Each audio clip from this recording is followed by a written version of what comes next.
ঢাকা মহানগর উত্তর মোহাম্মদপুর থানা বিএনপির সম্মানিত আহ্বায়ক শুক্কুর মাহমুদের সহধর্মিণীর জানাজা নামাজ অনুষ্ঠিত হয়েছে।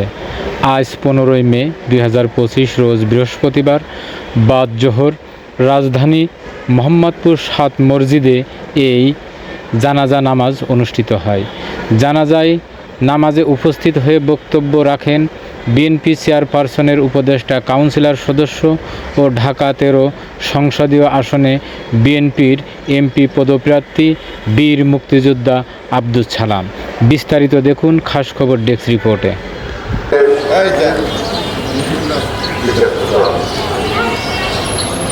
আপনারা ইতিমধ্যে শুনেছেন যে আমাদের মোহাম্মদপুর থানা বিএনপির সংগ্রামী আহ্বায়ক আপনাদের এই এলাকারই কিছু সন্তান শুক্কুর মাহমুদের সুযোগ্য স্ত্রী ইন্তেকাল করিয়েছেন।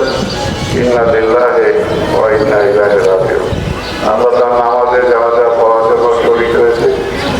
এখানে বেশি কথা বলার কিছু নেই, তবে শুধু এটাই বলবো যে শুক্কুর মাহমুদ যেহেতু তার স্বামী ছিলেন, তাই তিনিই ভালো করে জানতেন যে তার স্ত্রী কেমন ছিলেন, এবং সত্য কথাই তিনি বলেছেন, যেটা আমি এখন না, শুক্কুর মাহমুদকে সবসময় বলতাম যে আল্লাহ তুমি ভাগ্যবান যে তোমাকে এমন একটা স্ত্রী আল্লাহ দিয়েছেন, এবং সেই স্ত্রীর কল্যাণেই যেটা বিশ্বাস করি যে তার সন্তানগুলো লেখাপড়া শিখেছে, মানুষ হয়েছে, সেটা যেন অবশ্যই আল্লাহর কাছে আমরা শুকরিয়া আদায় করি। তো সবাইকে আমাদের চলে যেতে হবে, আজকে উনিও চলে গেছেন, আমরা তার জন্য দোয়া করবো আল্লাহ যাতে তাকে কবর আযাব মাফ করে দেয়, বেহেশত নসিব করেন। এখানে উপস্থিত আছেন আমাদের এই এলাকার আসলে সবসময় যার কথাটা মনে পড়ে আল্লামা সাইকুল হাদিস আল্লামা হাফিজুল হক সাহেবের সুযোগ্য সন্তান, আজকে মুসলিম উম্মার অন্যতম বক্তা মাওলানা মামুনুল হক তিনি উপস্থিত হয়েছেন। আমরা ওনার কাছে কৃতজ্ঞতা জানাই, ধন্যবাদ জানাই। এখানে উপস্থিত আমাদের মহানগর বিএনপি যুগ্ম আহ্বায়ক আমাদের সাবেক যুব নেতা জাহাঙ্গীর, এবং এই এলাকারই কিছু সন্তান আমাদের মহানগরের আরেক যুব নেতা হাজি ইউসুফ সহ আরো অন্যান্য সকল নেতৃবৃন্দ আছেন, সবাইকে শুভেচ্ছা জানাই। আমরা এখন আর বক্তব্য সবাই একটু দোয়া করবো, আমরা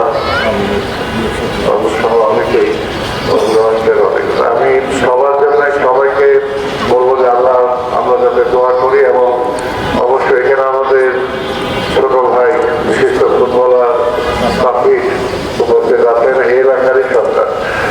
আমি সবার পক্ষ থেকে এবং শুক্কুর মাহমুদের পক্ষ থেকেও তার পরিবারের পক্ষ থেকেও আমি আপনাদের কাছে মাপ চাই। যেহেতু শুক্কুর মাহমুদ আমাদের দলের নেতা, হয়তো অনেক সময় অনেক কিছু কথাবার্তা বলেছেন, সেটার জন্য আপনার কোনো মনে কষ্ট নেবেন না। এবং তার স্ত্রী আসলেও খুব ভালো মানুষ ছিল।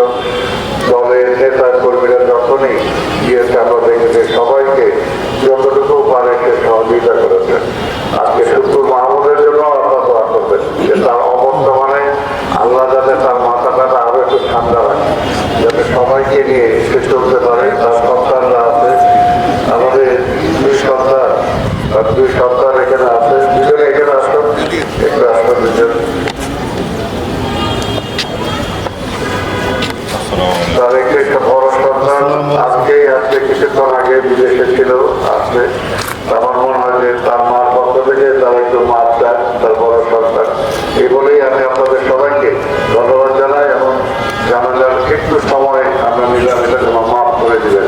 আল্লাহ আমাদের সবাইকে মাফ করুন, আমাদের ইসলাম শরীর অনুযায়ী সবাইকে চলার তৌফিক দেয়, এবং পরকালের জন্য যাতে আমরা কিছু অর্জন করে দিতে পারি, সেটাই আমাদের সবার